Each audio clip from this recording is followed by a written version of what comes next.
தமிழகத்தில் 4 சட்டமன்ற தொகுதிகளுக்கான இடைத்தேர்தலில் அமமுக வேட்பாளர்கள் பரிசு பெட்டகம் சின்னத்திலேயே போட்டியிட தேர்தல் ஆணையம் அனுமதி வழங்கியுள்ளது. இதனிடையே ஓபிஎஸ் இபிஎஸ் தரப்புக்கு இரட்டை இலை சின்னம் ஒதுக்கப்பட்டதை எதிர்த்து உச்சநீதிமன்றத்தில் சசிகலா சார்பில் சீராய்வு மனு தாக்கல் செய்யப்பட்டுள்ளது.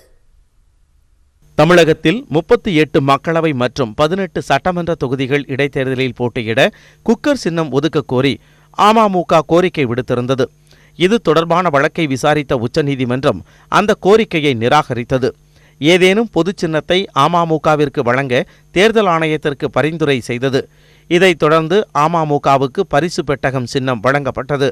அந்த சின்னத்திலேயே அக்கட்சி மக்களவை மற்றும் 18 தொகுதி இடைத்தேர்தலை சந்தித்தது. இந்நிலையில் தமிழகத்தில் காலியாக உள்ள சூலூர், அரவக்குறிச்சி, திருப்பரங்குன்றம், ஒட்டப்பிடாரம் ஆகிய 4 தொகுதிகளுக்கு வரும் மே 19ஆம் தேதி இடைத்தேர்தல் நடைபெறவுள்ளது. அந்த தொகுதிகளுக்கு வேட்பாளர்களை அறிவித்த டிடிவி தினகரன் 3 நாட்களுக்கு முன்பு அமமுகவை கட்சியாக பதிவு செய்ய தேர்தல் ஆணையத்தில் மனு அளித்தார்.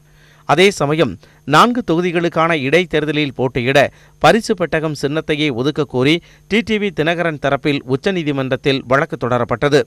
இந்நிலையில் தமிழகத்தில் நடைபெறவுள்ள 4 சட்டமன்ற தொகுதிகள் இடைத்தேர்தலில் அமமுகவுக்கு பரிசு பெட்டகம் சின்னத்தை ஒதுக்கி தேர்தல் ஆணையம் உத்தரவிட்டுள்ளது. இதுகுறித்து டெல்லியில் செய்தியாளர்களிடம் பேசிய டிடிவி தினகரன் தரப்பு வழக்கறிஞர் ராஜா செந்தூர் பாண்டியன் உச்சநீதிமன்ற உத்தரவின் அடிப்படையில் தேர்தல் ஆணையம் செயல்பட்டிருப்பதாக தெரிவித்தார். உச்சநீதிமன்ற தீர்ப்பினை முழுவதுமாக அமல்படுத்தும் உயரிய நோக்கில் திரு டிடிவி தினகரன் அணியைச் சேர்ந்த 4 நபர்களுக்கும் 4 வேட்பாளருக்கும், அதாவது சூலூர், அரவக்குறிச்சி, திருப்பரங்குன்றம் மற்றும் ஒட்டப்பிடாரம் 4 தொகுதிகளுக்கும் நடக்கும் தேர்தலில் திரு டிடிவி தினகரன் அணியை சேர்ந்த நபர்களுக்கு பரிசு பெட்டக சின்னத்தை இந்திய தேர்தல் ஆணையம் தற்போது ஒதுக்கியிருக்கிறது. இதற்கிடையே இரட்டை இலை சின்னத்தை ஓபிஎஸ் மற்றும் இபிஎஸ் தரப்புக்கு ஒதுக்கியதை எதிர்த்து உச்சநீதிமன்றத்தில் சசிகலா தரப்பில் சீராய்வு மனு தாக்கல் செய்யப்பட்டுள்ளது. 2017ஆம் ஆண்டு இரட்டை இலையை இபிஎஸ், ஓபிஎஸ் ஆகியோருக்கு தேர்தல் ஆணையம் வழங்கியதற்கு தடை கோரப்பட்டது. இந்த வழக்கை முடித்து வைத்த உச்சநீதிமன்ற உத்தரவை மறுபரிசீலனை செய்ய கோரி மனு தாக்கல் செய்யப்பட்டுள்ளது.